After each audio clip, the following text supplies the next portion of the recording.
ഞാൻ ഏകീകൃത കുർബാനയെ സംബന്ധിച്ച് എറണാകുളം അങ്കമാലി അതിരൂപതയുടെ പല കാര്യങ്ങളും പല വീഡിയോകളും ഇറക്കിയത് അതിൻ്റെ തുടർച്ചയായി വളരെ പ്രാധാന്യമുള്ളൊരു കാര്യം കൂടി ഇപ്പോൾ പറയാൻ ആഗ്രഹിക്കും. കാരണം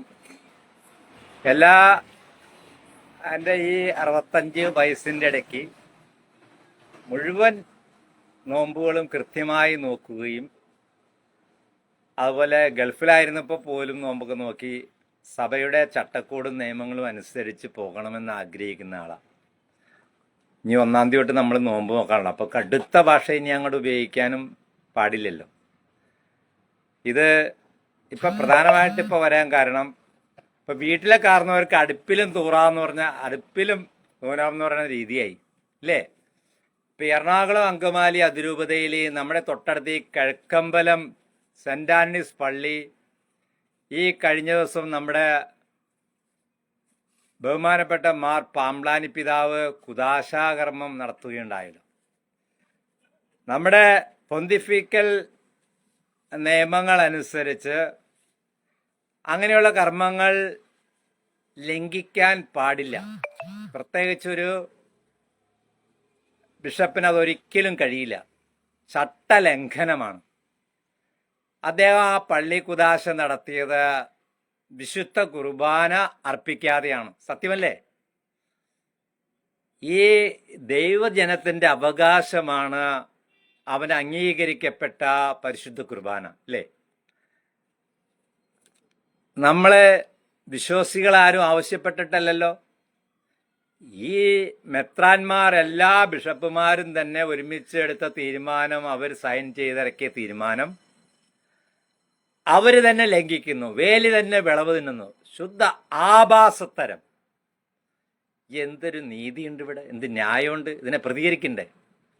ഞാൻ പണ്ടേ പറയുന്ന പോലെ ഒന്നും അറിയില്ല രാമനാരായണ എന്നും പറഞ്ഞിങ്ങനെ ഇരുന്നാൽ മതിയോ? ജനങ്ങൾ പ്രതികരിക്കണം. സത്യത്തിനെതിരെ സത്യം പറയുമ്പോൾ കണ്ണുമടച്ചിരുന്നിട്ട് മണ്ണുണ്ണികളായി ക്രൈസ്തവർ മാറരുത്. നമ്മൾ പ്രതികരിക്കണ്ടേ? നമ്മുടെ സഭയെ നശിപ്പിച്ചുകൊണ്ടിരിക്കുക, പല ഭാഗത്തും നശിപ്പിച്ചുകൊണ്ടിരിക്കുക. ഇന്ന് നോക്കി നമ്മുടെ ലിയോ മാർപ്പാപ്പ ഇന്ന് തുർക്കിയിൽ ചെന്നേക്കാം. നമ്മൾ വലിയ സമാധാനത്തിൻ്റെ ആദ്യ യാത്രയാണ്. സമാധാനത്തിൻ്റെ യാത്ര നമ്മുടെ മാർപ്പാപ്പ നയിക്കുകയാണ്, ഐക്യമുണ്ടാകാൻ വേണ്ടി. ചരിത്രം മുറങ്ങുന്ന നമ്മുടെ തുർക്കിയുടെ മണ്ണിലേക്ക് നമ്മുടെ ലിയോ 14 പോയി എങ്കിൽ നമ്മുടെ ഓരോ പരിപാടികളും ഇനി അങ്ങോട്ട് ഈ സഭയിൽ ഐക്യമുണ്ടാക്കാനുള്ള പരിപാടികളിലേക്ക് പോകുമ്പോൾ ഇവിടെ ഒരാളെ ഇടങ്കോലമിടുകയാണ് അല്ലേ. അതുകൊണ്ട് തന്നെ സഭയ്ക്കകത്ത് നമുക്ക് പ്രശ്നങ്ങളുള്ളത് കൊണ്ടല്ലേ നമുക്കെതിരെ സർവമാന ആളുകളും ഇപ്പോൾ നമ്മുടെ തൊട്ടടുത്ത മർത്തോമ ഭവൻ 4 ഏക്കറോളം ഭൂമി കയ്യേറി. അത് മുസ്ലിം തീവ്രവാദികളാണ്. ഒരു പ്രശ്നം ആർക്കും ഇല്ലാത്ത രീതിയിലാണ്. ഈ പാംബ്ലാനി ഒന്നും പ്രതികരിക്കണില്ല. ഓരോ സ്ഥലത്തും ഇന്നിപ്പോൾ RSSന്റെ കേസരി മുഖപത്രത്തിൽ ഇന്നത്തെ വാർത്ത ക്രിസ്ത്യാനികളെ തീവ്രവാദികളാണെന്ന് പറഞ്ഞാണെന്ന്. പ്രതികരിക്കണ്ടേ? ഒരു PC ജോർജിനെ പോലെയുള്ള ആളുകൾ ഈ സംഘപരിവാർ ശക്തികൾക്ക് വേണ്ടിയിട്ട് ഇപ്പോൾ വലിയ പേക്കൂത്ത് നടത്തുന്ന കുറേ ക്രിസംഗികളൊക്കെ ഉണ്ടല്ലോ. അവരൊക്കെ പ്രതികരിക്കണ്ടേ? ഇന്നത്തെ ആ കേസരിയുടെ ലേഖനം ഒന്ന് ശ്രദ്ധിച്ചാൽ മതി. നമ്മളീ ചാണ്ഡിഗഡിൽ അവിടെ എന്ത് മതപരിവർത്തനം നടത്തിയിട്ടുള്ളത്? അങ്ങനെ മതപരിവർത്തനം നടത്തിയെങ്കിൽ ഇന്നും ഇന്ത്യക്ക് സ്വാതന്ത്ര്യം കിട്ടിയായ കുറച്ച് കാലങ്ങളേ ഉള്ളൂ.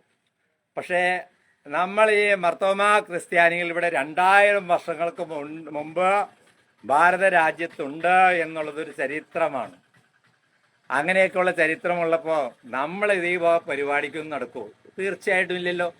ആ കേസരിയിൽ വന്നിരിക്കുന്ന ഈ വൃത്തികേട് അല്ലെങ്കിൽ കളങ്കിതമായ വാർത്തകളൊന്ന് തിരുത്തിക്കാൻ നമ്മുടെ പാംബ്ലാനി പിതാവിന് കഴിയോ? BJPക്ക് 300 രൂപയ്ക്ക് റബ്ബറിന് വിലയാക്കിയാൽ വോട്ട് തരുമെന്നൊക്കെ പറഞ്ഞ BJPയോട് അനുകൂലം നിൽക്കുന്ന പാമ്പ്ലാനി പിതാവ് ഒന്ന് കണ്ണു തുറക്കണം. അതിനൊന്നും കഴിയില്ല. ഇവിടെ ഈ കാനോൻ നിയമം 17 കത്തോലിക്ക തിരുസഭയുടെ, സീറോ മലബാർ സഭയുടെ, സിറിയൻ കാത്തലിക് സഭയുടെ കാനോൻ നിയമങ്ങളെ ആകെ കാറ്റിൽ പരത്താൻ ഒരു ബിഷപ്പ് തയ്യാറായി വന്നതിൻ്റെ ഏറ്റവും അവസാനത്തെ ഉദാഹരണം മിനിഞ്ഞാന്ന് കിഴക്കമ്പലത്ത് കണ്ടത്. ഇന്ന് 28-ാം തീയതി 4 വർഷമായി ഒരു സഭയ്ക്കകത്ത് ഒരു കുർബാന അർപ്പിക്കാൻ കഴിയാതെ മുഴുവൻ മെത്രാന്മാരും കളങ്കിതരായിക്കൊണ്ടിരിക്കുക. അപ്പോഴാണ് ദേ വീണ്ടും തുടങ്ങിയേക്കുന്നത്. എന്ത് മര്യാദയുണ്ടത്? ഇത്രയും കാലം നമ്മളെ പറഞ്ഞ് പഠിപ്പിച്ചതൊക്കെ അനുസരണയായിരുന്നു ഇവന്മാർ.